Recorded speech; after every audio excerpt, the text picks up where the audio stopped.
তুমি যদি চাও তোমার স্বামী বেঁচে থাকুক তাহলে তোমাকে এটা করতেই হবে।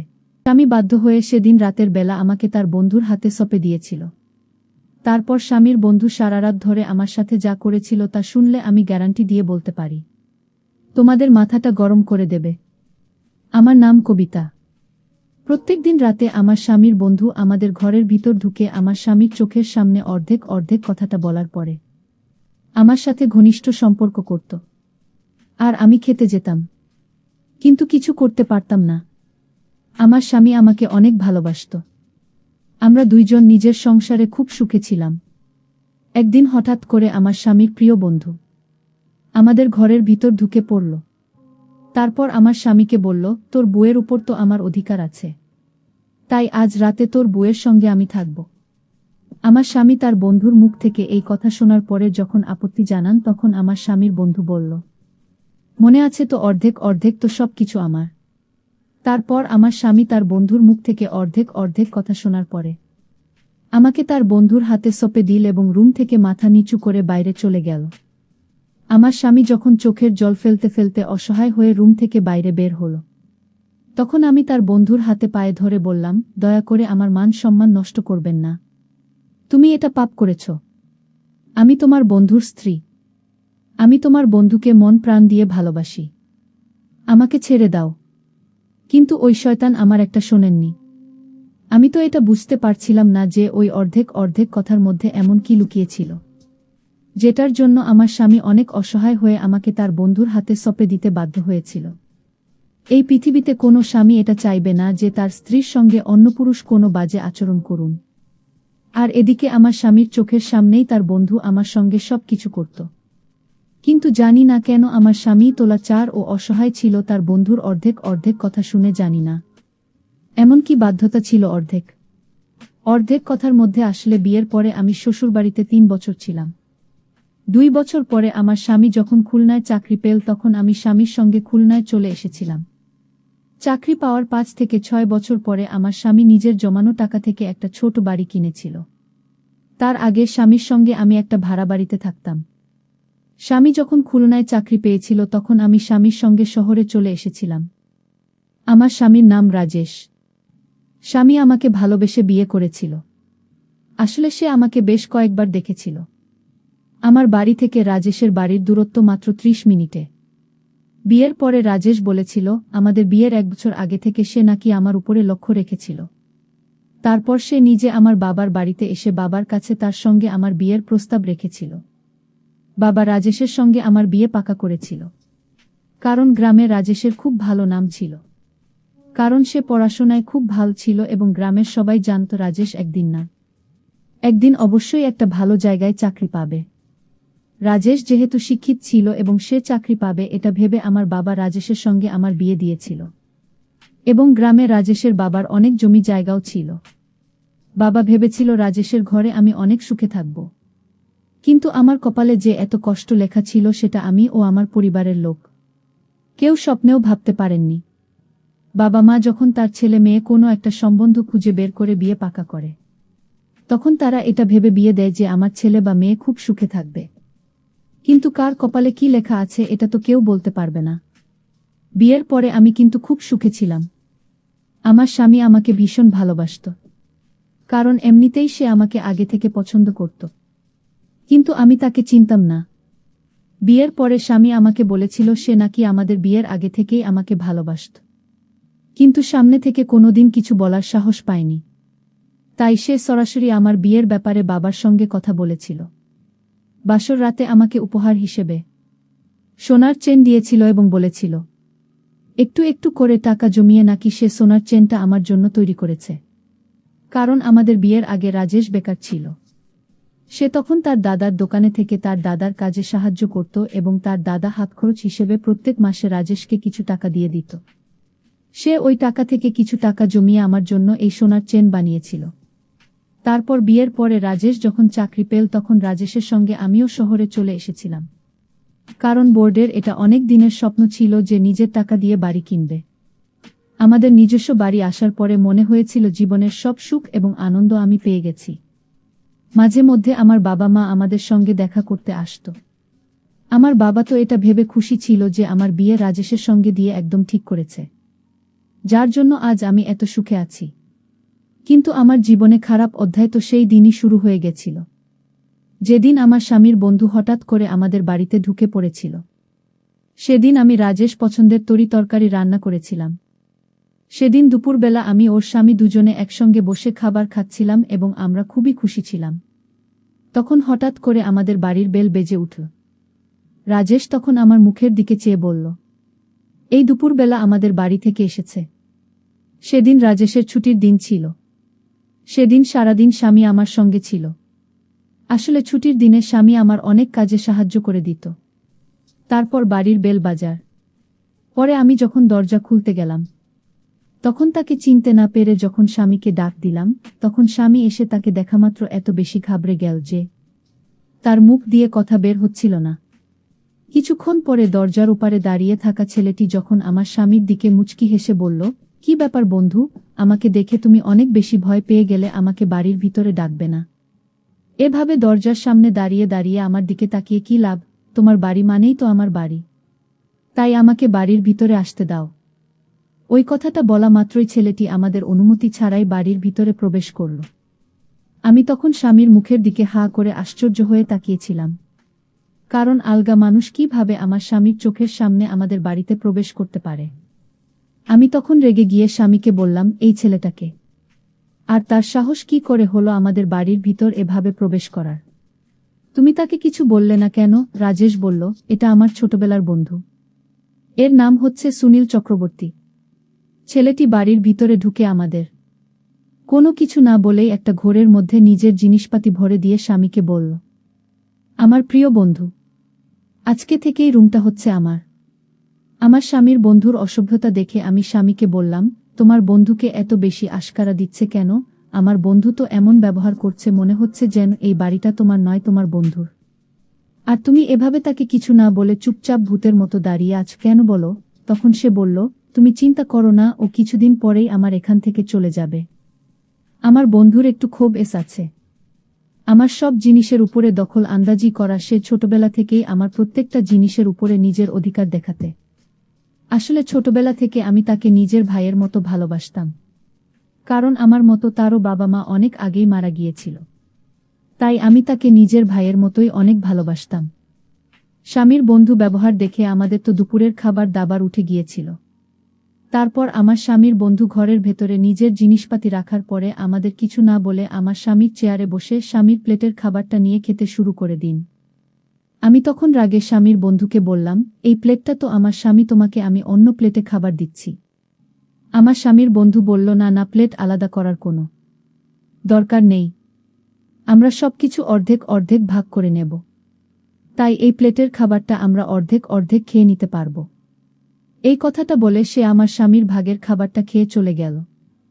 আমি তো হা করে আশ্চর্য হয়ে স্বামীর মুখের দিকে তাকিয়েছিলাম, কারণ এত অসভ্যতা করতে আমার জীবনে আমি কাউকে দেখিনি। জানি না আমার স্বামী কি কারণে তার বন্ধুকে এত বেশি আশকারা দিচ্ছিল। প্রথমে তো মনে হয়েছিল আমার স্বামী তার বন্ধুকে আশকারা দিচ্ছে, কিন্তু যত দিন যাচ্ছে আমি বুঝতে পারছিলাম আমার স্বামী তার বন্ধুকে আজকারা নয়, সে তোলার চার ও অসহায় হয়ে তার বন্ধুর সব কথা বাধ্য হয়ে মানছিল। যখন তার বন্ধু আমাদের বাড়িতে এসেছিল, তখন থেকেই তার বন্ধুর তাকানোর অঙ্গিভঙ্গি দেখে আমার ভীষণ খারাপ লাগত। এমনকি সে আমাদের বেডরুমের ভিতর ঢুকে আমার স্বামীর জামাকাপড় নিজের গায়ে দিত, আমাদের অনুমতি ছাড়াই, এবং আমি যখন বাধা দিতাম তখন সে আমার নাম ধরে বলতো, আরে কবিতা, তুমি আমাদের দুজনের গোপন কথার ব্যাপারে কিচ্ছু জানো না, তাই তুমি আমার ও রাজেশের মাঝে না আসলেই ভালো। সে যখন আমাকে বৌদি না বলে নাম ধরে ডাকতে শুরু করেছিল তখন রাগে আমার মাথা পুরো গরম হয়ে গিয়েছিল। ওই সময় আমার বউ আমার পাশে দাঁড়িয়েছিল এবং সে যখন তার বন্ধুকে আমার নাম ধরে ডাকতে দেখল, তখন বর সুনীল চক্রবর্তীকে বলল, তোর সাহস কি করে হল তোর বৌদির নাম ধরে ডাকার? ওকে কবিতা নয়, বৌদি বলে ডাকবি, না হলে আমার থেকে খারাপ আর কেউ হবে না। আমার স্বামীর বন্ধু তখন স্বামীর কাছে তার কানের কাছে গিয়ে আস্তে করে বলল, মনে আছে তো অর্ধেক অর্ধেক? সে যখন আস্তে করে আমার স্বামীকে অর্ধেক অর্ধেক কথা বলেছিল তখন আমি শুনতে পেয়েছিলাম এবং না পেরে স্বামীকে পার্সোনাল ভাবে জিজ্ঞেস করেছিলাম যে, তোমার বন্ধু প্রত্যেকটা কথা অর্ধেক অর্ধেক কেন বলে? এমনকি খাবারদাবার জামাকাপড় প্রত্যেকটা জিনিসের উপরে অর্ধেক অর্ধেক বলে দাবি করত এবং স্বামীর প্রত্যেকটা জিনিস স্বামীর অনুমতি ছাড়াই সে ব্যবহার করত। স্বামী তখন আমাকে সব সত্যি কথা বলেছিল। আসলে ছোটবেলা সুনীলের সঙ্গে আমার স্বামী খুব ভালো বন্ধুত্ব ছিল এবং তারা দুজনে ওই গ্রামের একজন গুরুজিকে খুবই মানত। এমনকি আমার স্বামী গুরুজির সামনে শপথ দিয়েছিল যে নিজের সুখ দুঃখ ভালো মন্দ সব কিছু নাকি তার বন্ধু সুনীলের সঙ্গে ভাগ করে নেবে এবং সুনীল চক্রবর্তী ছোটবেলার সেই শপথ আমার স্বামীকে মনে করিয়ে তার কাছ থেকে সব কিছু আদায় করত। কারণ সুনীল চক্রবর্তী গরিব ঘরের ছেলে ছিল, এমনকি সে এখনো কোনো চাকরি বাকরি পায়নি। এখনো সে বেকার হয়ে এদিক সেদিক ঘুরে বেড়ায় বলে ভেবেছিল যখন বড় চাকরি পাবে তখন সে শহরে চলে আসবে এবং শহরে আসার পরে সুনীল চক্রবর্তী তার পিছন ছেড়ে দেবে। কিন্তু ছোট থেকে এখন পর্যন্ত সে আমার স্বামীকে প্রত্যেকটা কথায় গুরুজির কাছে আসা পথের কথা মনে করিয়ে দিত, তার কাছে টাকা আদায় করে। আমার স্বামী তো স্বপ্নেও ভাবতে পারেনি যে ছোটবেলা আকাশপথের কথা মনে করিয়ে তার বন্ধু এইভাবে হুমকি দিয়ে তার কাছ থেকে সব কিছু আদায় করবে। আসলে আমার স্বামী যখন তার বন্ধুর কোনো আদেশ মানতে রাজি হতো না তখন সুনীল চক্রবর্তী গুরুজি ছবি বের করে স্বামীর চোখের সামনে রেখে দিত এবং এটা বলে ভয় দেখাচ্ছে সে যদি গুরুজির সামনে দেওয়ার শপথ ভঙ্গ করে তাহলে তার সব কিছু নষ্ট হয়ে যাবে, তার কেরিয়ার নষ্ট হয়ে যাবে। গুরুজির কথা মনে করে আমার স্বামী বাধ্য হয়ে তার বন্ধু যা চাইত তাই দিয়ে দিতে হয়। এ কথা শোনার পর পুরো শরীর থরথর করে কাঁপছিল। কারণ আমি দুপুরবেলায় আমার ঘরে বিছানায় শুয়েছিলাম। তখন মনে হলো কি যে আমার রুমে ঢুকছে এবং আমার পায়ের কাছে বসে আছে। ভেবেছিলাম বর বাড়িতে এসে হয়তো আমাকে ঘুমন্ত অবস্থায় দেখে আমার স্বামী একটু স্নেহ করছে, কিন্তু চোখ খুলতে ভয়ে আমার প্রাণ বেরিয়ে যাওয়ার মতো অবস্থা হয়েছিল। কারণ আমার স্বামীর বন্ধু আমাদের ঘরের ভিতরে ঢুকে আমার পাশে বসেছিল। আমি তখন ভয়ে বিছানা থেকে উঠে তাকে ধাক্কা দিয়ে দূরে সরিয়ে বললাম, তোমার সাহস কি করে হলো আমার রুমে তুমি এসেছ? যাও, বেরিয়ে যাও আমার ঘর থেকে। সে তখন হাসতে হাসতে আমার মুখের অনেক কাছে এসে ফিসফিস করে বলল, অর্ধেক অর্ধেক। ওই অর্ধেক অর্ধেক কথাটা বলেছে আমার রুম থেকে হাসতে হাসতে বেরিয়ে চলে গেল। সেদিন স্বামীর অফিস থেকে বাড়ি আসার আগে পর্যন্ত আমি আমার ঘরের ভেতরে দরজাটা লক করে দিয়ে বিছানায় বসে কাঁদছিলাম। কারণ যে দিন থেকে আমার স্বামীর বন্ধু আমাদের বাড়িতে এসেছিল সেদিন থেকে আমাদের জীবনের দুঃখ কষ্ট শুরু হয়ে গিয়েছিল। আমি স্বামীকে অনেকবার বলেছিলাম যে এই সব কুসংস্কার যাতে বিশ্বাস না করে, কিন্তু আমার স্বামীর মনে ভয় ছিল যদি সে গুরুজির সামনে দাস পথের অপমান করে তাহলে হয়তো তার সব কিছু শেষ হয়ে যাবে। এই বয়সে তার বন্ধুর সব আবদার পূরণ করত। সেদিন যখন আমার বর বাড়ি ফিরে এলো তখন হঠাৎ করে সে বাড়িতে ঢোকামাত্রই এমনভাবে মুখ থুবড়ে পড়ে গেল যে তার মাথা মেঝেতে লেগে ফেটে গিয়েছিল। ওই সময় আমি রুমের মধ্যে ছিলাম। স্বামীর অনেক জোরে চিৎকারের আওয়াজ শুনতে পেয়ে আমি তাড়াতাড়ি রুম থেকে বেরিয়ে গিয়েছিলাম। ওই সময় সুনীল চক্রবর্তী নিজের রুম থেকে বেরিয়ে এসে আমার স্বামীকে দেখে বল, এ কি সর্বনাশ হয়ে গেছে, রাজেশকে তো তাড়াতাড়ি ডাক্তারের কাছে নিয়ে যেতে হবে। কারণ তার মাথা ফেটে গিয়ে অনেক আঘাত লেগেছিল। তাই বাধ্য হয়ে আমার স্বামীকে সুনীলের সঙ্গে করে ডাক্তারের কাছে নিয়ে যেতে হয়েছিল। ডাক্তার দেখানোর পরে আমি যখন স্বামীকে নিয়ে বাড়ি ফিরে এলাম তখন স্বামী বাড়ি ফিরে এসে অনেক মন খারাপ করে বলল, জানি না এই কিছুদিন থেকে আমার সঙ্গে কেন এরকম হচ্ছে। তখন তার বন্ধু সুনীল চক্রবর্তী আমার স্বামীর কাছে এসে বলল, রাজেশ, আমি জানি তোর সঙ্গে কেন এরকম হচ্ছে, কারণ তুমি গুরুদেবের দেওয়া দেশের অপমান করেছিস। এই কথা শুনে আমার স্বামী তো ভয় পেয়ে অনেক বেশি ঘাবড়ে গিয়েছিল। আমি তখন রেগে সুনীল চক্রবর্তীকে আমাদের রুম থেকে বাইরে চলে যেতে বলেছিলাম, কারণ আমি বুঝতে পেরেছিলাম সে সবসময় গুরুদেবের কথা বলে আমার স্বামীকে ভয় দেখায় এবং নিজের আবদারগুলো পূরণ করত। স্বামীর সঙ্গে ঘটনাটা হওয়ার কিছুদিন পরে একদিন সন্ধ্যাবেলায় স্বামী যখন চা খেতে চাই তখন আমি তাকে চা করে দিলাম এবং চায়ের কাপটা টেবিলে রাখার পরে আমি যখন স্বামীকে ঘরের ভিতর থেকে ডেকে নিয়ে এলাম এবং সে যখন চাটা খেল তখন অর্ধেক চা খাওয়া মাত্র সে নিজের গলা ও পেটে ধরে সোফায় বসে গড়াগড়ি দিচ্ছিল বলে রকম শাসানি দেখে আমি অনেক বেশি ভয় পেয়ে জিজ্ঞেস করলাম, তুমি এরকম কেন করছো? হঠাৎ করে তোমার কি হলো? স্বামীর এরকম অবস্থা দেখে আমি তো ভীষণ ভয় পেয়ে গিয়েছিলাম, কারণ এর আগে এরকম কখনো হয়নি। স্বামী যখন অনেক বেশি ছটফট করছিল তখন আমি বাধ্য হয়ে সুনীল চক্রবর্তীকে ডাক দিয়েছে। তখন নিজের রুম থেকে বেরিয়ে এসে জিজ্ঞেস করল, কি হয়েছে? তখন আমি বললাম, তোমার বন্ধুর হঠাৎ করে শরীর খারাপ হয়ে গেছে। জানি না কি হয়েছে তাকে। এখনই ডাক্তারের কাছে নিয়ে যেতে হবে। তুমি আমার সাহায্য করো। সেদিন আবার তাড়াতাড়ি করে স্বামীকে ডাক্তারের কাছে নিয়ে যেতে হয়েছিল। ডাক্তার দেখানোর পরে জানতে পারলাম কিছু বিষাক্ত জিনিসের জন্য তার গলা ও পেট অনেক জ্বালা করছিল। স্বামী বারবার এরকম অবস্থা দেখে আমিও নিজের কথা বিশ্বাস করতে লেগেছিলাম। প্রথমে আমি ভাবতাম স্বামীর সঙ্গে যা হচ্ছে সেগুলো সব হয়তো ষড়যন্ত্র। কিন্তু বারবার একটা মানুষের সঙ্গে কাকতালীয় কিভাবে হতে পারে। ঠিক ওই সময় সুনীল চক্রবর্তী আমাকে বলল, এগুলো সব গুরুজিরা দেশের অপমান করার ফল, তোমরা ভুল করছো। যতদিন গুরুদের কাছে নেওয়া শপথের পালন করবে না ততদিন তোমাদের জীবনে এরকম দুর্ঘটনা ঘটবে। সুনীলের কথা শোনার পরে আমার স্বামী বলছিল, তাহলে আমাকে কি করতে হবে, কারণ আমি আর এভাবে ভয়ে ভয়ে বাঁচতে পারবো না। আমার কবিতা সুখের সংসারে শান্তি ফিরিয়ে আনার জন্য যা করতে হয় আমি করব। তখন সুনীল চক্রবর্তী মুচকি হেসে বলল, একটাই উপায় আছে, সেটা হচ্ছে অর্ধেক অর্ধেক। তুই যে শপথ গুরুজির কাছে নিয়েছিল সেটা পালন করতে হবে। তবে তুই এই শান্তি ফিরে পাবে তার সুস্থ হওয়ার পরে। আমার স্বামী তার সম্পত্তি, বাড়িঘর সবকিছু তার বন্ধু ও নিজের নামে অর্ধেক অর্ধেক করেছিল। এদিকে আমি স্বামীকে এই কথাটা বলিনি যে তার বন্ধু প্রত্যেক দিন আমার ঘরে এসে আমার সঙ্গে নোংরামি করার চেষ্টা করে। কারণ আমি যখন প্রথমে আমার স্বামীকে সুনীলের ব্যাপারে বলেছিলাম যে তার বন্ধু মোটেই ভালো মানুষ নয়, সে আমার উপরে নোংরা নজর দিয়েছে, কিন্তু তখন আমার স্বামী আমার কথার অত গুরুত্ব দিইনি। কারণ আমার স্বামী নিজেও ভাবতে পারেননি যে তার বন্ধু আমার সঙ্গে এত খারাপ আচরণ করতে পারে। সেই সময় যদি আমার স্বামী নিজের মনে একটু সাহস করে সুনীল চক্রবর্তীকে ঘর থেকে বের করে দিত, তাহলে আমাদের আজ এত খারাপ অবস্থা হতো না। কিন্তু আমার স্বামী গুরুজির উপর এত বেশি অন্ধ বিশ্বাস করেছিল যে সে ভয় পেয়ে নিজের সব কিছু ত্যাগ করতে রাজি হয়ে গিয়েছিল। আমার বোনের উপর দিয়ে ওই সময় অনেক বেশি দুর্যোগ যাচ্ছিল। ওই জন্য আমি আর সাহস করে এটা বলতে পারি যে সুনীল চক্রবর্তী যখন সুযোগ পায় আমার ঘরে এসে আমার সঙ্গে নোংরামি করার চেষ্টা করে। কারণ এসব শোনার পরে আমার স্বামী হয়তো আরও বেশি ভেঙে পড়ত। কিন্তু আমার স্বামী যখন তার সব সম্পত্তি ও বাড়িঘর সুনীলের নামে অর্ধেক করে দিয়েছিল, তারপরে কিন্তু সুনীল চক্রবর্তী সুযোগ পেলে আমার ঘরের ভিতরে এসে কখনো বা আমার শাড়ির আসন নিয়ে টানাটানি করত। এরকম খারাপ আচরণ দেখে আমি তাকে জোরে একটা থাপ্পড় মেরেছিলাম। সে তখন আমাকে বলেছিল, অর্ধেক অর্ধেক মনে আছে তো, নইলে তোমার স্বামীর মৃত্যু নিশ্চিত। এটা আমি তোমাকে লিখে দিতে পারি। আর এটা আমার কথা নয়, এটা হচ্ছে গুরুজির কথা। সুনীলের মুখ থেকে স্বামীর মৃত্যুর কথা শুনে আমার ভয় হয়, স্পন্দন বেড়ে গিয়েছিল। বুঝতে পারছিলাম না কিভাবে এই শয়তানের হাত থেকে নিজেকে ও নিজের স্বামীকে বাঁচাব।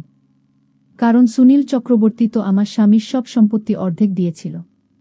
শুধু আমিই বাকি ছিলাম। সুনীল চক্রবর্তীকে সবকিছু অর্ধেক দিয়ে দেওয়ার পরেও আমার স্বামীর উপর থেকে দুর্যোগ কাটেনি। তারপরেও আমার স্বামীর সঙ্গে কিছু না কিছু দুর্ঘটনা ঘটে। তখন আমার স্বামী সুনীল চক্রবর্তীকে বলল, আমি তো গুরুজির আদেশ মতো তোকে আমার সবকিছু অর্ধেক দিয়ে দিয়েছি, তারপরেও কেন আমার ক্ষতি হচ্ছে? সুনীল চক্রবর্তী তখন আমার দিকে তাকিয়ে বলল, বন্ধু, তুই এখন সবকিছু ভাগ করিসনি, সবকিছু অর্ধেক মনে হচ্ছে সবকিছু, কিন্তু তোর বুকে তো এখনো ভাগ করিসনি। তোর বউকেও ভাগ করে আমাকে অর্ধেক দিতে হবে, তবে তোর উপর থেকে দুর্যোগ কাটবে। আমি তখন সুনীলের হাতে পায়ে ধরে বলেছিলাম, আমার সাথে এমনটা করো না। তখন সুনীল চক্রবর্তী আমাকে বলেছিল, তুমি কি চাও না তোমার স্বামী বেঁচে থাকুক? তুমি যদি চাও তোমার স্বামী বেঁচে থাকে তাহলে তোমাকে এটা করতেই হবে। স্বামী বাধ্য হয়ে সেদিন রাতের বেলা আমাকে তার বন্ধুর হাতে সঁপে দিয়েছিল। কিন্তু এই রাতে সে আমার মান সম্মান কেড়ে নিয়েছিল। পরদিন সুনীল তার বুকে ফোন করে বলল, আমি রাজেশের সব অর্ধেক পেয়ে গেছি। তার সম্পত্তির দলিল অর্ধেক আমার নামে দিয়েছে। জানবো এগুলো আমার সব ষড়যন্ত্র। আসলে এখানে গুরুজির কোনো হাত নেই। এই কথা আমার স্বামী শুনে ফেল। তারপর সুনীলকে ইচ্ছামতো পেটাল। তুই আমার সব কেড়ে নিয়েছিস। তুই আমার বন্ধু হয়ে শত্রুর মতো আচরণ করেছিস। আমি আজ তোকে মেরে ফেলব। সুনীল তখন আমার স্বামীর পা ধরে ক্ষমা চাইল, কিন্তু আমরা তাকে ক্ষমা করলাম না। ওই শয়তানকে আমরা পুলিশে ধরিয়ে দিলাম। বন্ধুরা, তোমাদের জন্য খুব কষ্ট করে গল্প তৈরি করি। যদি আমার গল্পগুলো তোমাদের ভালো লাগে তাহলে ভিডিওতে একটি লাইক করে দিও। আর এরকম মজার মজার গল্প পেতে আমাদের চ্যানেলটি সাবস্ক্রাইব করে পাশে থাকবেন। ধন্যবাদ।